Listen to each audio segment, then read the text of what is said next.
Hey everyone, Curve broadcaster Garrett Mansfield with you today. Here over the last couple weeks during these stay-at-home orders and social distancing, we're trying to pass the time, maybe even pick up a new skill or two.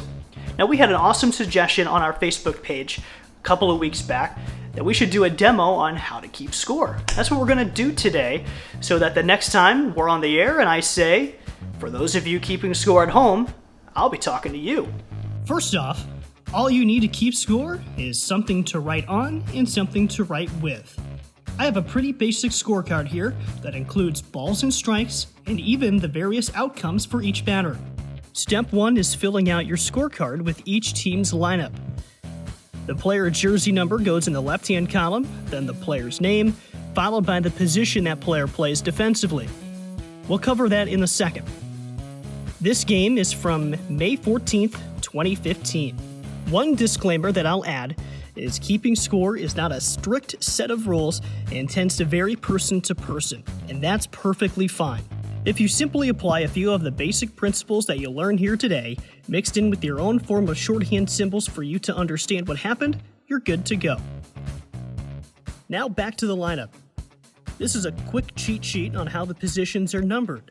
You'll need this to fill out your lineup card and to record plays on the scorecard. Now we're ready to play ball. Fly ball to right field, caught. That goes in the book F9 and out number 1. Next batter. This play results in a single for the batter. Draw a line to follow the batter to first base, circle 1B, or simply write 1B next to the line to first base. With all base hits, it's optional to draw a line to show the path the ball took. Runner takes off and steals second base.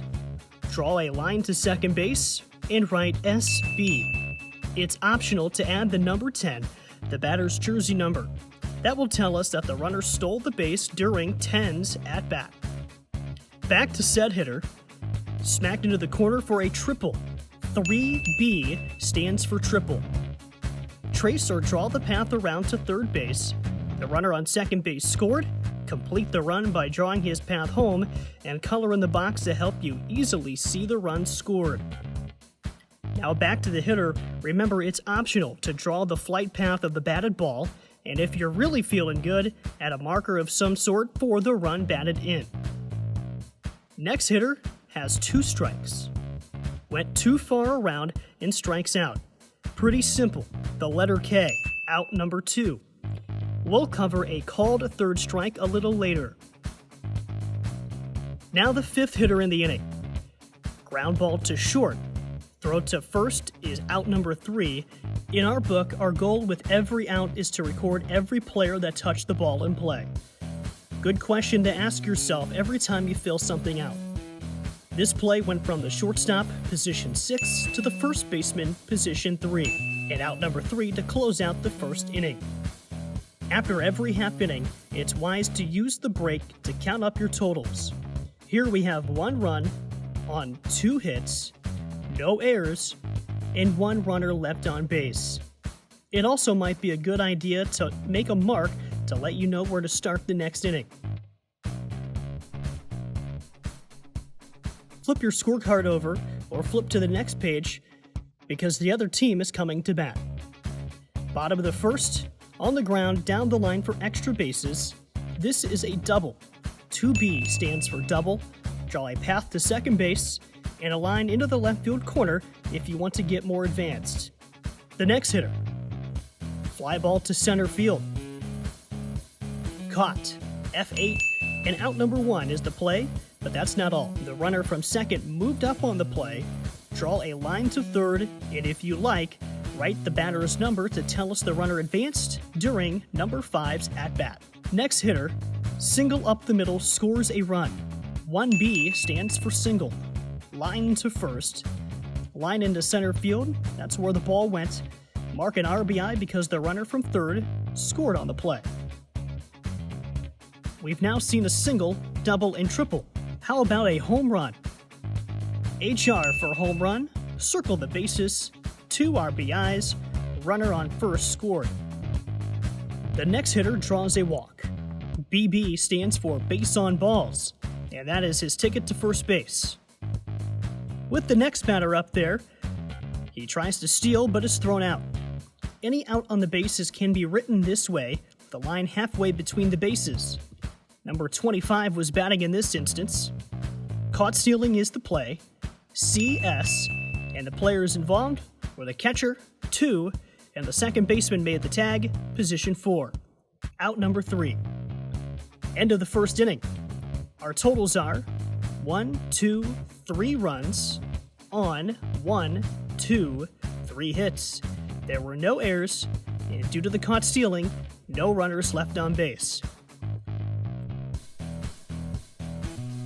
Let's skip ahead and find some other basic plays to score. This is an example of a hit batter. HP is the abbreviation in this scorebook, but the most common abbreviation is HBP. Draw a line to first base. Next, we see a pickoff play, similar to caught stealing, but the runner was not trying to steal here.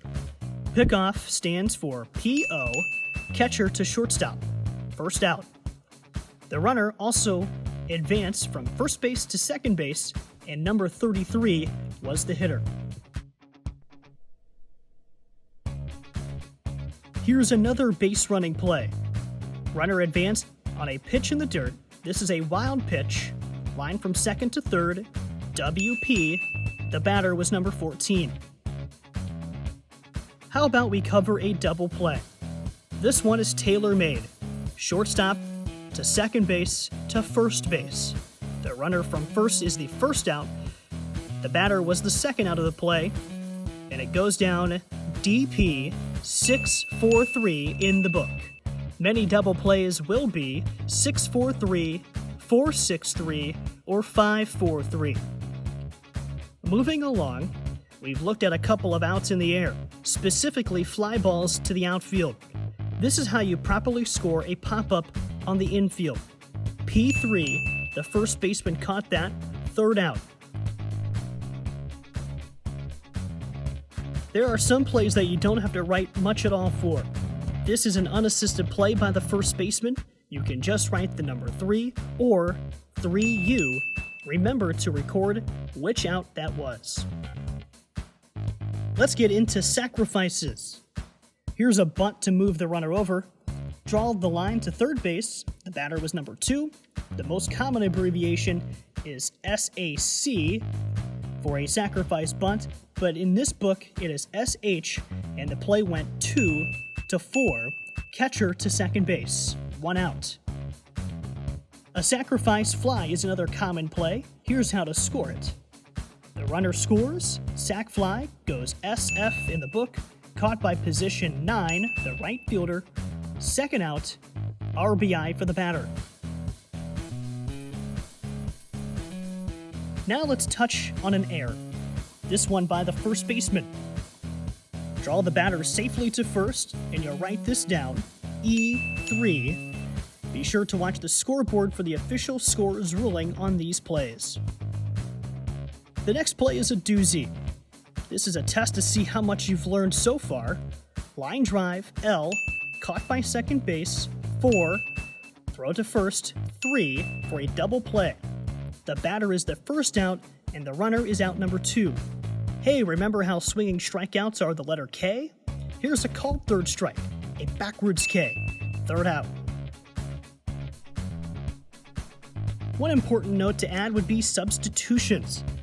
Pitchers are the most frequent subs, and you write those in as so, adding the inning of the change. If you're subbing position players, you're going to move any positions that change. Add the inning of the move, and then add your new player in their respective spot of the batting order. It's probably a good idea to make a mark to separate the statistics for the batter in the starting lineup and the new player substituting in. Now here's the final play of the game, a walk-off walk.